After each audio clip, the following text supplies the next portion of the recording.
Guys, hindi kompleto ang dinggalan nyo kung hindi nyo pupunta ng Pacific View Deck. Tara, puntahan natin. Medyo late na kami nakalis sa resort kasi maulan.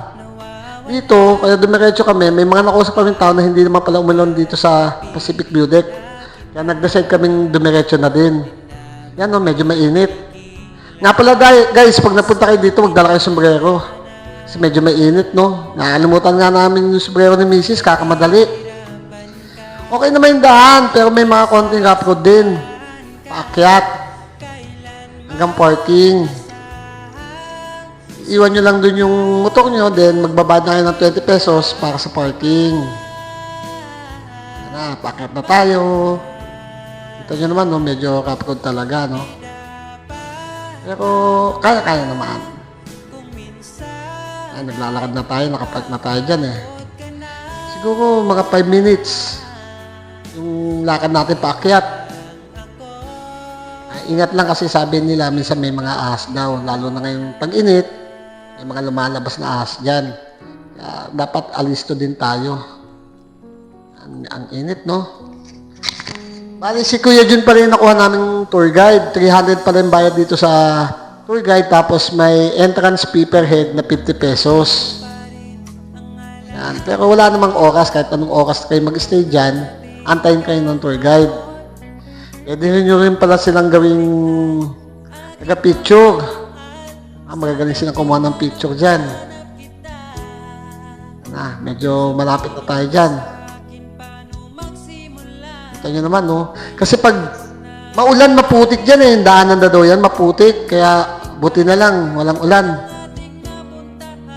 Talagang hassle kasi pag maputik. Medyo nakakahingal talaga. Papasok na rin tayo dyan eh. Naantay ko si Mrs. Ang bagal eh. Nihingal na daw siya eh. At taas kasi talaga. Pero okay naman pag nasa taas na kayo, talagang sulit ang pagod. Konti na lang.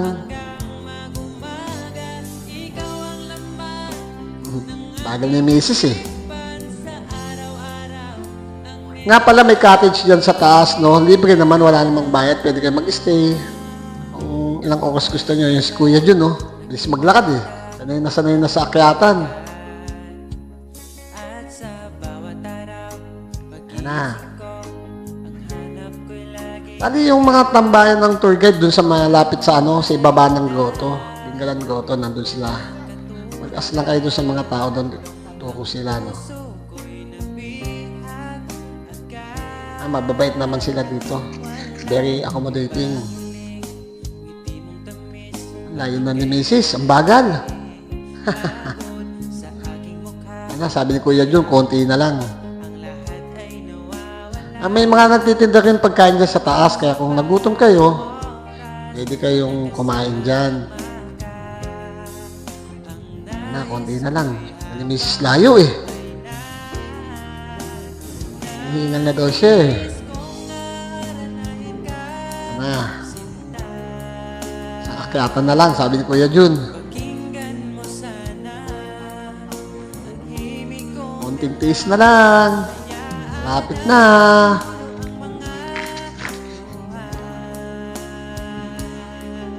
Hanggang pagpapawisan ka, pag nasa taas ka, sobrang init eh.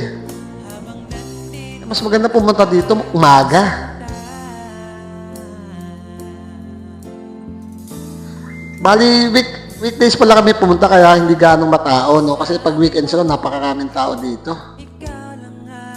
Lalo na ngayon, bakasyon ng mga bata. Ang dami namamasyal. Konti na lang. Yan, magbabayad na tayo ng entrance fee. 50 pesos per head. Bali, 100 pesos binayaran ko dyan. Dalawa kami ni Mrs. Kahit ilang oras na kayo mag-stay dyan, pwede. Pero kami, saglit na kami dyan kasi mainit eh. Bali nga pala from resort na pinuntahan namin, pinanggalingan namin, hanggang dito, 25 kilometers isang way. Madulas ako. mabato kasi. Pero pag nandyan na kayo sa taas, nako, tanggal ang pagod nyo. Sa ganda ng view na makikita nyo. Ano, niiwan ko na si Mrs. Bagal, init eh. Marami silang tanim-tanim na halaman. Malinis, tsaka malinis talaga. Alaga nila. Ang konti na lang. Yan yung tindahan na pwede kayong bumili dyan. Tapos yan yung mga cottage. Harap ng tindahan, meron dyan. Yan, pwede kayong standby dyan hanggang anong oras gusto nyo. Yan, dumiretso na ako dun.